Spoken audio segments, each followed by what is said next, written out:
The plain stretched endlessly beneath a sky painted in pale gold, the last breath of daylight sinking behind the ridges. A dry wind carried with it the smell of dust, old timber, and faint smoke that did not belong to any hearth. Miles of wilderness pressed close around the small homestead that stood like a fragile outpost against the emptiness. Eli Turner had ridden 3 days without company, chasing no destination other than distance from the memories that clung to him. He was a man carved by years of drifting, his hair salted with gray, his eyes lined from sun and sorrow. He had learned to keep moving, for stillness only gave ghosts room to speak. Yet something about the quiet of that valley drew his horse to slow, as though fate had set its hand on the reins. The cabin looked abandoned at first.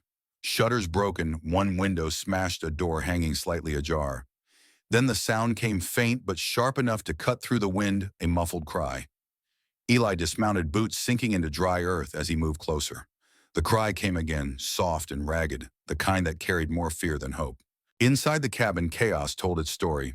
A table overturned, chairs splintered, papers scattered like leaves in a storm. And on the floor, pressed against the far wall, a woman struggled to breathe. A shaft of an arrow jutted from her side, its feathers trembling with each shallow gasp. She tried to push herself upright, but collapsed again, one hand slick with her own blood. When she saw him, her eyes widened, as if the arrival of a stranger was both salvation and doom. "Please don't touch it," she whispered, voice cracked with pain. "If you pull it, I'll bleed out." Eli knelt beside her, his weathered hands hovering near the wound, but not daring to touch. He had seen arrow injuries during the border. Wars had held men as they bled out before the shafts were even loosened. Her words rang true. Move it wrong and her life would end in moments. Leave it in, and the slow drowning of blood in the lungs would claim her anyway. "Who did this?" he asked quietly. "They took my brother," she gasped. "Said he owed them money.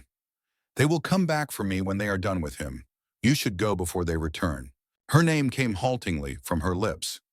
Clara Milton, her eyes green and desperate, fixed on him as if searching for something beyond mercy.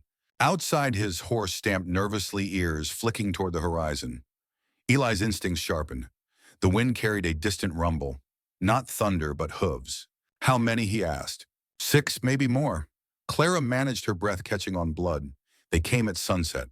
Eli rose and peered through the broken window. The land offered little cover. Open hills dotted with scrub, a barn sagging with age, a narrow creek glinting faintly in the failing light. It was ground that could be defended, but only by someone willing to gamble everything. He looked back at Clara. Her face was pale, lips touched with red. He had seen death many times, and he knew how close it stood at her shoulder. "I can try to move you," he said, "but that arrow—" "No," she interrupted, her voice suddenly fierce despite the weakness. "I was a nurse in the war. I know what this is. If you move me, I die. If you leave me, I die slower. But if they return, they will do worse than death." The truth of it pressed down heavy. His choices narrowed like a noose tightening. Stay and fight, and perhaps both perish. Leave her, and she would be left to torment. Pull the arrow and chance everything on skill and luck. The hooves grew louder now, carried on the rising wind. Clara's hand caught his wrist, her grip surprisingly strong. "If you must, do it clean," she said. One motion, no hesitation. Eli stared at her, the weight of her request settling deep in his chest. It was not only pain she feared, but indignity, suffering at the hands of those who would take pleasure in cruelty.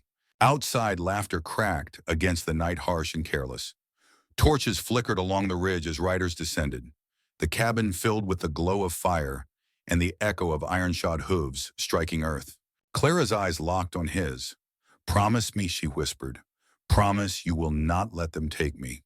Eli nodded once. It was not a vow given lightly. The door shuddered under the force of a boot, then swung wide. Men spilled into the yard, their faces hidden beneath bandanas, their voices jeering. At their head rode a tall man astride a spotted horse, his posture arrogant, his laugh cruel.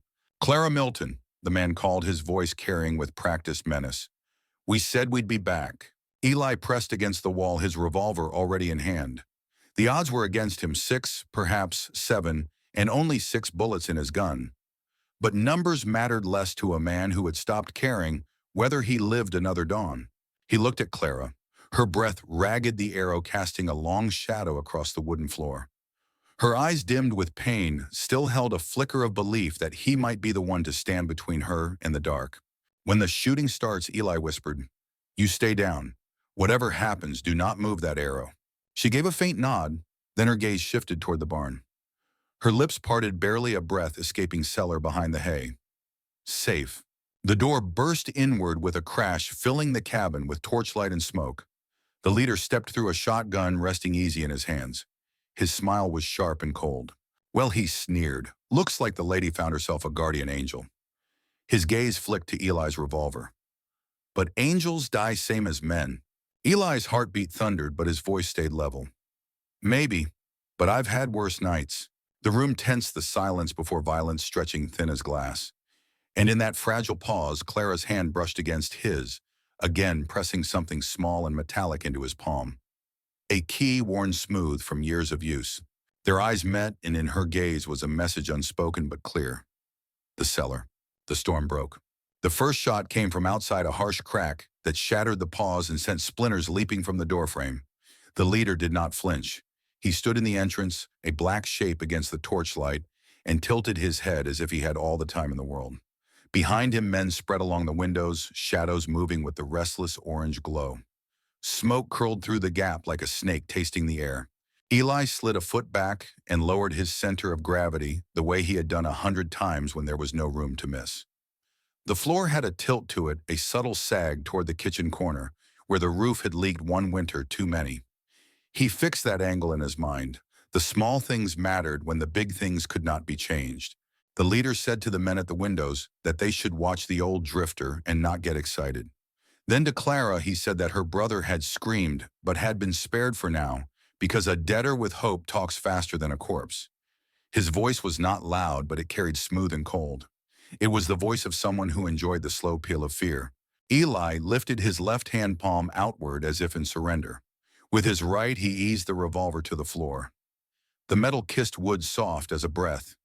He kept his eyes on the leader and said that Clara needed that arrow left alone, or she would drown in her own blood before any of them learned where the rest of the money was. The leader smiled at that, and the smile had nothing kind in it. He said he believed the old man knew more than he let on, because only a knowledgeable man speaks so confidently of drowning lungs. He took one step inside and glanced to his right, where a man with a thin scar under his eye was peering through a broken pane. The scarred man nodded, gun steady. 6 guns, maybe 7, thought Eli. Different boots, different habits, the same careless cruelty. Clara's fingers pressed Eli's palm, and the key bit into his skin with a small, honest weight. She was breathing faster, pain pushing the rhythm, but her eyes were calm. "Cellar," they said without sound. Behind the hay, safe, but safe did not mean easy to reach. Eli spoke in a flat tone, the way a man speaks when he is too tired to lie. He said Thomas Milton would never leave real gold under a barn floor. Any fool with a shovel could find it, and a clever fool could salt it to draw wolves away from the true meat. If the leader wanted more than painted rocks and brass, he would need Clara alive and able to talk. One of the men at the window cursed under his breath. Another shifted his weight. The leader did not look away from Eli, but his smile thinned. He asked Clara where the letter was, the one that told of hiding places and routes.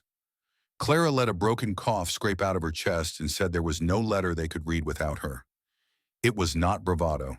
There was a steadiness to it that came from knowing truth had a shape no bully could bend. The leader lifted the shotgun and said he had a proposal. The old man would pull the arrow as he claimed he could, and if Clara lived long enough to talk sense, everyone might have a share in a sunrise. If she died well, the leader said he had other ways to find what he wanted, and the first of those ways would be making an example of the man who meddled. Eli nodded once as if he were agreeing to terms. He angled his body so that Clara's back was toward him, and the leader had to step sideways to keep a clear view. He said in a voice only Clara could hear that he would not pull the arrow straight out. She barely moved her head a fraction, trusting. He told her to breathe shallow hold when he said hold. Let go when he said let go. The wind pushed through the broken window in a steady draft, tugging the torch flames outside into narrow blades. Shadows ran along the walls. Eli placed 2 fingers lightly around the shaft, one near the entry, one near the exit where the barb point bruised the skin beneath her collarbone. He felt the angle of the wood, the torsion of the fibers, the way the barbs had seated against tissue. It was a killing problem if you respected the rules. He had long ago learned that sometimes you survive by changing the rules. Hold, he whispered. He pulled, but not outward. He pushed forward first, a small, deliberate slide to free the barbs and unhook the worst of their bite. Clara's jaw tightened. Her breath froze. The leader leaned in, curious. The men at the windows shifted their aim, some toward Eli, some toward the woman. That was enough of a split. Now Eli said, and drove the shaft the last inch through so the point punched clear. The sound it made against the floor was dull and ugly. Clara made a noise like a torn bird. In that same motion, Eli swung the shaft down, used the buried head as a hinge levered hard, and felt the wood snap. The near end became a club in his hands, short and jagged. The leader swore and started forward. Eli rose with the motion, his shoulder under the drooping door, and threw the broken length of arrow into the nearest window. The man there flinched as instinct dragged his chin away from the flying splinter, and his shot burned a hole in the ceiling instead of Eli's chest. Sawdust and smoke exploded downward. Eli dove. His hand closed on the revolver he had placed so carefully. He rolled behind the flipped table and fired twice, low and fast. Boots jerked. A man howled. The leader's shotgun boomed and shattered the kitchen shelf pots, collapsing in a metallic storm. The cabin became thunder and ash and splinters and the sharp stink of burned powder. Clara crawled one hand over the outflow of blood, the other finding the loose board she had described. Her fingers worked the edge. Old nails squealed. A square of darkness opened. She slid feet first into the root cellar, the key still trapped in her fist, and dragged the board closed above her as if she could pull the earth up like a blanket. Eli counted without thinking. 2 shots left in the cylinder after that wild exchange. The leader ducked to reload the short shotgun with hands that were quick and sure, rage trimming the hesitation from his movements. The man at the far window tried to rush the table. Eli fired once and saw the man crumple with surprise painted on his face. 1 shot left. Not enough. Never enough. The door frame groaned as another rider forced through a wide man with a scarred neck and a pistol the size of a book. Eli threw himself sideways and felt the air on his ear tear with a bullet's passage. He landed against the stove and pain flooded his ribs where the iron bit him. He let the pain be what it was and shot the scarred man in the leg, then kicked the pistol away when the man fell into the firewood stack howling. The leader snapped the shotgun closed and strode forward. His voice cut through the noise with a blade edge. He told his men to stop dancing and pin the old man. Then he smiled and said the woman had gone to ground like a prairie dog, and prairie dogs always had 2 exits. Eli noted the line of that smile. A man who had done this before. There would be someone circling to the barn already. If they found the hidden door behind the hay, they would pull Clara from the earth like a root. He needed to break the rhythm, carve a hole in the circle before it closed.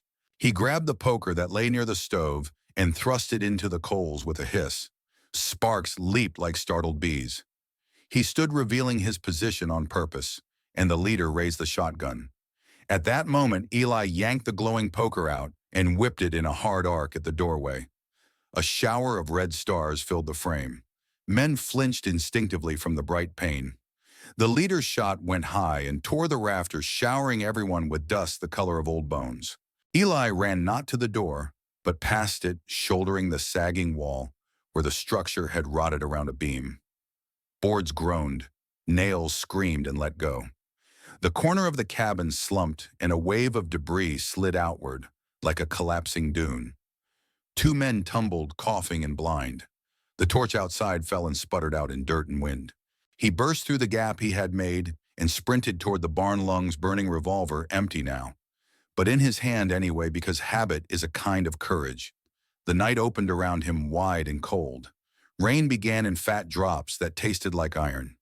He cut left to keep out of sight of the window men and reached the low end of the barn where shadows were thick as wool. Inside, the smell was hay and mouse and old leather. He moved along the stalls, listening with his whole body. There a scuff, there a breath, there the faint rasp of a man who thinks he is quiet and is not. Eli slid behind a stack of baled hay and watched the gap at the far side where a plank hung, crooked over a dark seam. Someone else watched it too. A narrow figure with a rifle crouched and eager. Eli picked up a broken rake handle and tossed it into the far corner. The small clatter drew the rifle like a magnet. The man shifted eyes, tracking the noise. Eli stepped from cover, closed the distance in 3 strides, and drove his shoulder into the man's midsection. The rifle fired into the roof with a cough of sparks. They went down together in a tangle. Eli's ribs screamed. His hands found the man's wrist and twisted until the rifle fell. He slammed the man's head into the packed earth once, twice, until the body went slack. Then he heard it, the soft, careful scrape of wood on wood, as someone on the other side of the hay groped for the hidden hatch. The circle had not broken yet. The circle had followed him. Eli drew a breath and tasted dust and rain and the copper of blood. He set his palm to the hanging plank and felt the draft from the cellar below. He could hear Clara's breath, fast and steady, the way a brave person breathes when there is no room left for fear. He said her name once, soft and quick. The breath paused, then returned. He looked back toward the cabin where shouts rose and fell like a fever. He had a handful of stolen seconds and no bullets. He would need to make another rule. He reached for the rusted chain that held the loft ladder and began to pull, bringing the old wood groaning down into his hands, building the next move from what little the night would give. The barn creaked as if remembering storms long past, each groan of timber louder against the hush that followed the gunfire. Rain hammered the roof, now running down through cracks to drip cold along Eli's neck. He pulled the ladder free, its chains rasping like the sound of a rattler in tall grass. With it he had a length of wood near as tall as himself, rough but solid enough to break bone if swung with truth. Beneath the hay, Clara whispered his name again, faint but steady. She had not slipped under, not yet. That knowledge hardened his grip. He set the ladder across his shoulders and moved to where the hidden hatch opened toward the root cellar. Shadows shifted on the far side of the barn door. A boot scraped. The outlaw who had circled here was patient, watching for the chance to drag Clara out of the dark. Eli lowered himself to one knee, breathed slow, and waited. The door eased inward. Lamplight spilled across the floor, yellow and sharp. A man entered, long rifle-raised bandana soaked dark from rain. He stepped lightly confident, his eyes locked on the hatch. Eli rose behind him, swung the ladder sideways, and felt it connect with a solid crack. The outlaw collapsed without a word, lamp rolling from his grasp. Fire licked at scattered hay, but the downpour bleeding through the roof killed the flame before it grew teeth. Eli crouched, checked the man's pulse, a beat too fast to be unconscious, long, but enough for now. He stripped the man's belt of ammunition, and revolver slid both to his own hip. The revolver was heavy, 6 shots. He spun the cylinder once, listening to the click, and tucked it close. From beneath, Clara's whisper floated again. "Safe," she said. Or maybe it was more prayer than statement. He knelt by the hatch and answered her quiet, "I have a gun now, and I'll keep them from you." Her reply came jagged through pain. "There is gold more than they dreamed, but it will not matter if you fall. You should leave me." He shook his head, though she could not see.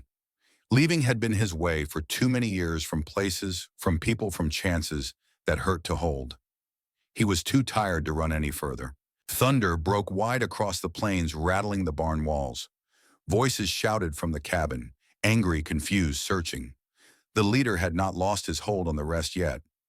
Eli pictured the circle tightening again, torches fighting the storm men, with nerves stretched thin by greed and fear. He slipped through a side door of the barn, moving into the rain. It struck his face clean, washed blood and dirt into rivulets along his coat.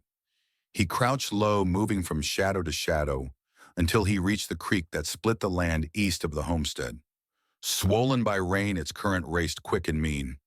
He studied its line, and a thought rose, sharp and unwelcome, but necessary. If he could draw them to the creek, he might break them on its flood. He returned to the barn and spoke through the hatch. "Clara, can you walk at all if I help you?" There was a pause, then a pained yes. "Good," he said. "When I tell you, crawl out and stay close. We go east." Her breath rasped, but she agreed. The night deepened, storm-heavy torches struggling against the wind. Eli stepped back into the yard, revolver drawn. He fired once into the sky. The crack was loud enough to roll over the valley, a call no outlaw could ignore. From the cabin, shouts erupted. 3 men spilled out weapons, high eyes searching through rain. One pointed toward the barn. They came running, eager to pin their quarry. Eli fired again, low this time, the shot chewing mud at their boots. The men scattered curses, lost in thunder. Eli retreated into the barn, motioning Clara up. She dragged herself out of the hatch, pale and trembling, but alive. "Lean on me," he told her, sliding her arm over his shoulder. Together they slipped out the back into the storm. The creek roared ahead, a voice of its own in the night. Behind them, boots pounded, mud shouts rising as more men joined the chase. The leader's voice carried above the others, sharp with fury. He wanted the gold, wanted blood, wanted to end this game before dawn. Eli and Clara reached the creek's edge. Water foamed high black in the stormlight. He looked at her, saw fear, but also a strange trust. "Can you hold on?" he asked. Her whisper was torn but firm. "I can." "Then hold." He fired twice more into the night, then slid with her into the flood. The cold seized them, dragged at their weight, tried to rip them apart. Eli kicked hard, one arm locked tight around Clara's waist. The water spun them, pulled them downstream, while behind them, torches flared along the bank. Shouts rose, confusion, anger, the leader yelling orders. Shots cracked into the flood, wild and wasted. The creek carried Eli and Clara out of range, its current fierce but alive. They struck a bend where the water slowed against fallen trees. Eli hauled them onto the bank, both gasping, coughing water and blood. Clara collapsed, her wound seeping fresh red, but she was still breathing. Eli pressed her against the roots of a broad oak and whispered, "You're alive, stay alive." Her lips moved with words he barely caught. "Promise me they don't take me." "I promise," he said, and meant it. Thunder rolled above, and the storm swallowed their trail. The homestead was lost to shadow and rain. Ahead lay only darkness, the creek, and whatever chance waited on the far side of night. The storm did not let up through the night. Rain hammered the land, turning dust into rivers and gullies into traps. Eli crouched beneath the oak where he had laid Clara, listening to the water thrash against the fallen logs. She drifted in and out, her face, white lips flecked with blood. Every time her breath faltered, he thought it would be her last yet. Each time it came back shallow but stubborn. He stripped off his coat, tore the lining with his knife, and bound the wound as best he could. The arrow had left a tunnel that still wept, but at least the bleeding slowed under pressure. Clara moaned, eyes flickering open for a heartbeat before sliding shut again. Eli wiped the rain from his face and scanned the dark ridges. No torches now. Either the outlaws thought the flood had taken them, or they circled to find where the creek spit its dead. Either way, he had hours, maybe less. When dawn broke, pale and brittle, the storm was gone. Mist rose from the ground, veiling the hills in ghost smoke. Eli eased Clara upright. She winced but held to him, her strength thin as spider silk. "We move," he said. She nodded once. They followed the creek south, keeping low boots sinking in mud. By midday, they reached a cluster of cottonwoods that leaned together like old friends. Behind them, nestled in a fold of earth, was a hunter's shelter, half collapsed but still enough to block the wind. Eli settled Clara inside, fetched water from the creek, and coaxed her to drink. Hours passed. She dozed, woke, whispered fragments. Thomas's name, the word cellar. Then silence. Eli's mind turned over the key she had pressed into his palm. He pulled it from his pocket, studied its worn teeth. Whatever treasure it opened was no good to either of them if she died before sunrise. Shouts broke the quiet near dusk. Faint far, but clear enough. They had not lost the trail after all. The outlaws had spread wide, combing the valley. Eli cursed under his breath, checked the revolver. 4 bullets left, not near enough. He slid the weapon back, picked up a length of branch, and sharpened one end with his knife. Clara stirred. Her voice was soft but sure. "You should leave me." "No," he said. She tried again. "I'll slow you. They'll kill us both." "Then we die together," he answered. Her eyes found his green still, though dimmed. "You don't even know me." "I know enough," he said. "I know you're worth not leaving." Silence stretched between them. Then she reached weakly toward his hand, her fingers brushing his. Her touch lingered as if it was an anchor against the tide. Night fell heavy. The outlaws drew closer, their torches bobbing like fireflies on the ridges. Eli listened to the rhythm of their calls, judged their pattern. They would reach the cottonwoods before long. He leaned close to Clara. "When they come, stay low, stay quiet." Her whisper came back ragged. "If they catch me, don't let them." "I promised," he said. The first torch glow touched the edges of the trees. Boots crushed wet leaves. Laughter, harsh and eager, broke the night. The leader's voice called, echoing, low and cruel. "Alive, boys," he said. "Bring her alive." Eli gripped the sharpened branch, felt the revolver heavy at his side, and measured the thin line between survival and sacrifice. The fight would come here beneath these trees in mud that clung like chains. And when it did, he would need every ounce of strength, not just for himself, but for the woman who had trusted him with her last breath. The torches moved like a slow river of fire weaving between the cottonwoods. Shadows twisted on the trunks, long and jagged, as if the trees themselves held weapons. Eli pressed Clara deeper into the hollow-pulled brush across the opening, then crouched in front of her with the sharpened branch balanced across his knees. The voices grew clearer. Men joked about how much gold a dying woman was worth, about whether the old drifter had drowned or was hiding close. Their laughter carried the easy cruelty of men who thought the night belonged to them. Eli steadied his breathing. 4 bullets, 1 spear of wood. He had fought against worse odds, but never was someone depending on him this much. The first outlaw stepped into the clearing torch high. Rain had plastered his hair to his forehead, his eyes searching. Eli waited until the man turned toward the hollow, then rose fast and silent. The branch drove into his gut with a dull crunch. The man gasped, torch falling, and Eli dragged him down without a sound. Clara's eyes widened in the dim, but she stayed silent, one hand pressed against her wound. Another outlaw called from the ridge. No answer came. He cursed, came closer. His boots splashed in mud, torch sweeping. Eli slid the revolver free, waited until the man passed the fallen torch, then fired once. The crack split the night louder than thunder. The man jerked, dropped torch hissing in the wet.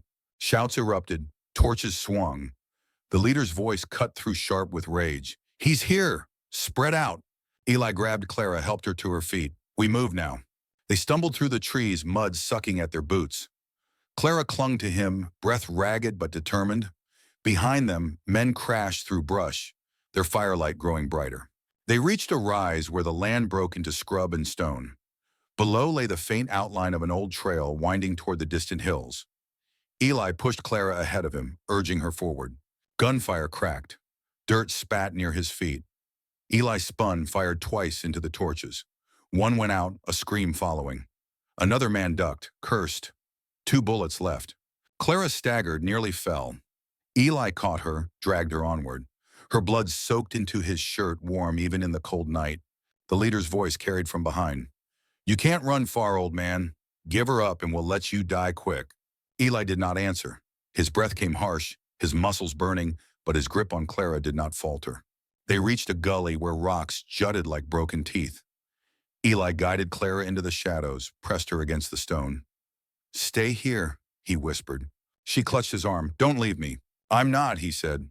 "But I need to thin them before they find us." Her eyes searched his, saw the truth in his resolve.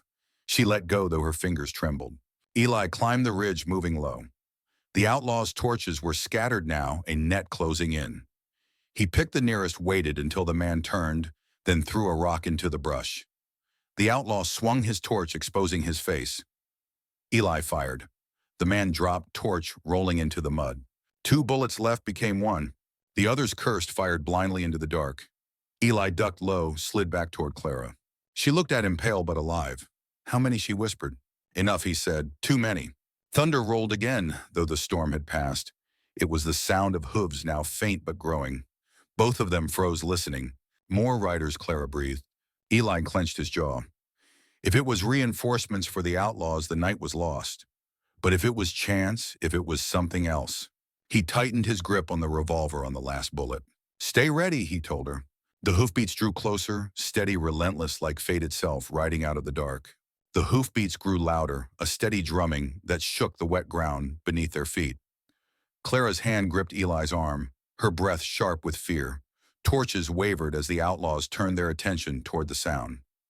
The leader barked an order, his voice cutting through the night. "Hold your fire until you see who it is." Eli crouched higher on the ridge, peering through the brush. Out of the darkness came 3 riders, their coats heavy with rain hats pulled low. Their lanterns swung, scattering light across the storm-soaked land. For a moment, neither friend nor foe was clear. The leader called out, "That you, Riggs?" The riders did not answer. They reined in just short of the clearing, horses stamping restless in the mud. The leader raised his shotgun, suspicion sharpening his stance. "Speak up or die quiet." Eli's eyes narrowed. The middle rider shifted in the saddle lantern, light catching his badge pinned beneath a slick of rain. "Lawman." A gun barked before the outlaws could react. One of the torches fell its bearer screaming as he spun to the ground. The other riders fired in quick rhythm shots, punching holes in the night. Chaos erupted. Men shouted, stumbled, returned fire wild. Torches swung smoke and sparks swirling with the rain. The leader cursed, rallying his men, but the surprise had cut deep. Eli seized the moment. He pulled Clara to her feet, guided her down the gully. "Stay low," he whispered. "Keep moving." She stumbled but obeyed, each step a struggle. Behind them, the fight raged, thunder of gunfire mixing with the storm's echo. Eli fired his last bullet into the nearest outlaw who tried to cut them off. The man fell, torch splashing into a puddle, its flame hissing out. With the revolver empty, Eli dropped it, grabbed the branch he had sharpened earlier, and drove it into another man who lunged from the dark. The outlaw crumpled, groaning, clutching at his side. Clara gasped, her strength faltering. Eli caught her, half carrying her, as they pressed farther from the fight. But the leader's voice still rang clear, filled with fury. "Forget the badge," he shouted. "Find the woman. The gold's worth more than our lives." Torches split off, some chasing the lawmen, others turning back toward the trail Eli and Clara had taken. Eli pulled Clara against the shadow of a boulder, chest heaving. "We can't outrun them all," he muttered. Clara lifted her hand trembling and pressed the key into his palm once more. "The cellar," she whispered. "If we make it back—" Eli stared at the key, its weight more than iron. Behind the barn, beneath the hay, a secret waited that could change the night, maybe change their lives. But between them and that cellar stood men with guns, greed burning hotter than fear. Eli closed his fist around the key. "Then we go back," he said, though every word tasted like madness. Clara's eyes shone faint in the dark. She nodded once. Together they turned toward the homestead, the storm-lit trail, waiting to draw them into one last fight. The valley lay drowned in stormlight, the ground glistening with mud and scattered torches. Smoke still curled from the ruined cabin, where the first fight had torn open. Eli guided Clara along the creek's edge, keeping low. Every step was a war against her failing strength, but she did not let go. The barn loomed ahead, dark against the sky. The outlaws' voices echoed across the field, some still trading gunfire with the lawmen, others prowling closer, hunting. The leader's bark carried above all, sharp as iron. Eli crouched near the barn wall, his hand on Clara's shoulder. "Listen," he said, voice low. "We reach the hatch, you go down. You lock it from the inside." Her hand caught his wrist. "And you?" He shook his head. "If I don't hold them, they'll drag you out again." Her eyes, fever bright, refused to look away. "We both go or none." Before he could argue, a voice called from the shadows. "Old man." The leader stepped into the open shotgun, cradled like a lover. Behind him, two men fanned wide rifles, steady. "You've run me in circles enough," the leader said. "Give her up, and I'll end you quick." Eli rose, mud clinging to his boots, and put himself between Clara and the guns. His voice was calm, almost tired. "You'll never see that gold." The leader sneered. "Then you'll never see another dawn." His shotgun lifted. But Clara's voice cut through the rain. "Thomas never left fools in charge of his fortune." The outlaws hesitated, greed tugging at their hands. The leader laughed, cruel and brittle. "Pretty words. Won't save you." Eli moved in that breath of doubt. He shoved Clara toward the hatch, then charged. The first blast scorched past, peppering his coat with burning pain. Eli slammed into the leader, forcing the shotgun high. They crashed into the mud, fighting like dogs. One of the riflemen fired, but Clara, crawling with the last of her strength, had dragged the fallen torch and flung it into the hay. Flame roared up, sudden and hungry, blinding the gunmen. Their aim faltered. Eli wrested the shotgun free, turned it, and fired point blank. The leader's scream was swallowed by the storm. The other men, seeing fire climb the barn, saw greed turning to ash. They fled, curses trailing behind. The lawmen's shots cracked again from the ridge, cutting down stragglers as they ran. Silence returned, broken only by the storm and the crackle of fire. Eli staggered, chest heaving, and dropped beside Clara. The hatch yawned, dark before them. He pulled it open, half lifted, her half carried her inside. Beneath the barn, the cellar lay cool, its air thick with earth. And there against the wall sat a chest, bound in iron. Clara pressed the key into the lock, her bloodied hands trembling. The lid creaked open to reveal gold coins and nuggets piled high, catching the faint lantern light. Her breath caught not from pain, but from awe. "Thomas saved for years," she whispered. "It was for a new beginning." Eli bound her wound tighter, tore strips from his shirt. "You'll still have that beginning," he said. By dawn, the fire had burned itself out. The lawman found them there, the leader's body smoldering in the ruins, his men scattered or dead. They tended Clara, nodded respect to Eli. No questions asked. Weeks later, when the worst of her wounds had healed, Clara buried Thomas on the hill above the creek. Eli stood with her hat in hand. They said nothing, for some silences were heavier than words. Years passed. The gold-bought land in California fields bright with promise. Clara's scar never faded, a twisted line across her shoulder, but she lived, and Eli, once a drifter, stayed. On their 10th year together, a preacher blessed their vows beneath a sky clear as glass. Clara Harrow, she was then smiling with the strength of someone who had wrestled death and won. Sometimes to their children, she would tell the story of the night when storm and fire nearly swallowed her whole. She would touch the scar and say, sometimes the thing meant to kill you becomes the thing that saves you. And Eli, standing quiet at her side, would remember the moment he chose not to leave and know that choice had given them all their lives.